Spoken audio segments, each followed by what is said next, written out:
CCTV news impact.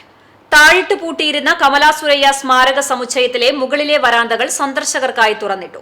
ചൊവ്വാഴ്ച വിദ്യാർത്ഥികളടക്കം നിരവധി പേർക്ക് നിർമ്മാതളം കാണാനും ഇളങ്കാറ്റിൽ ശാന്തമായി ഇരിക്കാനും അവസരം ലഭിച്ചു. സ്മാരകത്തിലെ മുകളിലത്തെ വരാന്തകളാണ് കഴിഞ്ഞ ദിവസം പൂട്ടിയ നിലയിൽ കണ്ടത്. സാധാരണയായി പുതുമഴയുടെ ഗന്ധം മണ്ണിൽ നിന്ന് ഉയരുന്നതിനോടൊപ്പം പൂക്കുന്ന നീർമാതളം കഴിഞ്ഞ 3 മാസത്തോളമായി പൂത്തു നിൽക്കുകയാണ്.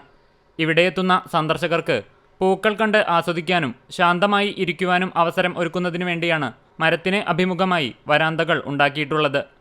ഇത് പൂട്ടിക്കിടക്കുന്നതിനാൽ സന്ദർശകർക്ക് വരാന്തകളിൽ പ്രവേശിക്കുവാൻ കഴിഞ്ഞിരുന്നില്ല. സ്മാരകത്തിലെത്തുന്ന കമിതാക്കളുടെ സല്ലാപം സദാചാര ലംഘനമാകുന്നു എന്ന പ്രദേശവാസികളുടെ പരാതിയെ തുടർന്നാണ് വരാന്തകൾ താഴിട്ട് പൂട്ടിയതെന്ന് ഇവിടെയുള്ള സുരക്ഷാ ജീവനക്കാർ പറഞ്ഞു. മാത്രവുമല്ല, മരപ്പട്ടികളുടെയും മറ്റും ശല്യവുമുണ്ടെന്ന് പറയുന്നു. രാവിലെ 10 മുതൽ വൈകിട്ട് 5 വരെയാണ് സന്ദർശന സമയം. ഈ സമയങ്ങളിൽ സന്ദർശകർ നിരാശയോടെയാണ് മടങ്ങിയിരുന്നത്. ഇതു സംബന്ധിച്ച് കഴിഞ്ഞ ദിവസം CCTV വാർത്ത പുറത്തുവിട്ടിരുന്നു. വരാന്തകൾ പൂട്ടിയിടാൻ നിർദ്ദേശം നൽകിയിട്ടില്ലെന്നും ഒരു സുരക്ഷാ ജീവനക്കാരൻ മാത്രമാണ് ഉള്ളതെന്നും സ്മാരകത്തിന്റെ നടത്തിപ്പിനായി മറ്റു സംവിധാനങ്ങൾ ഒന്നും ഇല്ലെന്നുമാണ് സ്മാരകത്തിന്റെ ഉടമസ്ഥതയുള്ള സാഹിത്യ അക്കാദമി അധികൃതർ പറഞ്ഞത്.